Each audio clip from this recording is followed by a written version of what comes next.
आज बात करते हैं एक बहुत ही दिलचस्प कहानी की। एक ऐसे राष्ट्र की कहानी जिसने अभी अभी आज़ादी हासिल की थी और अब उसे अपनी पहचान बनानी थी। और ये पहचान बनानी थी अपनी मुद्रा पर, अपने नोटों पर। चलिए देखते हैं कि ये सफ़र औपनिवेशिक प्रतीकों से राष्ट्रीय पहचान तक कैसे तय हुआ। जरा सोचिए, देश तो आजाद हो गया, पर क्या उसके पैसों पर भी आजादी की छाप थी? ये एक बड़ा अजीब सवाल है ना? एक आजाद देश, लेकिन उसके नोटों पर अभी भी एक विदेशी राजा की तस्वीर। हाँ, सुनने में ये भले ही अटपटा लगे, पर 1947 में यही हकीकत थी।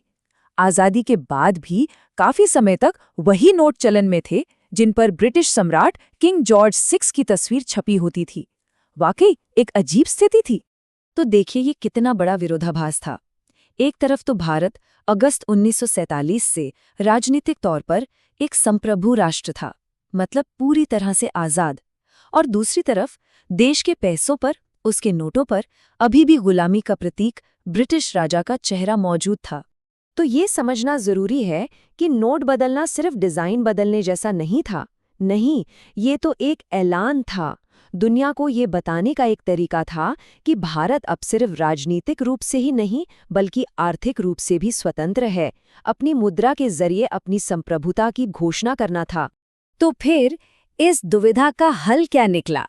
हल था हमारा अशोक स्तंभ।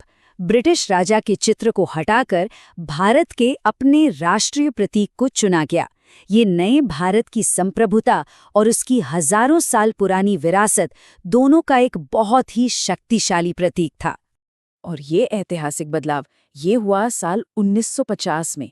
ये वो साल था जब भारत ने आधिकारिक तौर पर औपनिवेशिक दौर की करेंसी को पीछे छोड़कर अपने नए गणराज्य के अशोक स्तंभ वाले बैंक नोट्स की शुरुआत की। तो कौन कौन से नोट आए इस नई सीरीज में? देखिए, इसमें 1 रुपया, 2 रुपया, 5, 10, 50, 100 और तो और 1000 और 10,000 रुपये तक के नोट शामिल थे। ये भारत की नई मॉनेटरी सिस्टम की एक झलक थी। और मैं फिर से कहूंगा, ये सिर्फ नोट पर तस्वीर बदलना नहीं था, बिल्कुल नहीं। ये तो गुलामी के दौर से पूरी तरह से अलग होने का और एक नए आर्थिक युग में कदम रखने का प्रतीक था। असल में ये भारत की अपनी फाइनेंशियल आइडेंटिटी का जन्म था। मगर कहानी यहाँ खत्म नहीं होती, बल्कि एक बहुत ही दिलचस्प मोड़ लेती है। इन सभी नए नोटों में एक नोट ऐसा था जो बाकियों से एकदम अलग था, बिल्कुल जुदा। क्या कोई सोच सकता है कौन सा? जी हाँ, वो था 1 रुपये का नोट। यही था वो अनोखा अपवाद, भारत की नई करेंसी सिस्टम का एक बहुत ही आकर्षक हिस्सा। तो सवाल उठता है, इसमें ऐसा क्या खास था?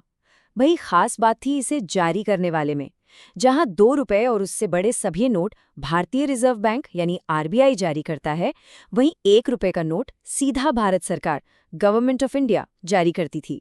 और इस अंतर का मतलब क्या है?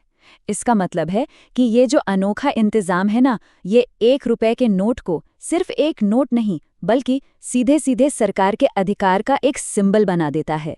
यही बात इसे हमारे मॉनेटरी इतिहास का एक बहुत ही खास हिस्सा बनाती है।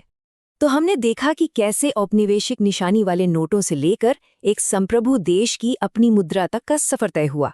ये दिखाता है कि हर नोट सिर्फ कागज का टुकड़ा नहीं होता, उसके पीछे एक पूरा इतिहास होता है, एक कहानी होती है, एक पूरे राष्ट्र की यात्रा का प्रतीक। और यही बात हमें एक सवाल पर लाकर छोड़ती है। अगली बार जब कोई अपने पर्स में रखे किसी भी नोट को देखे तो जरा सोचें कि वो नोट कौन सी कहानी सुना रहा है।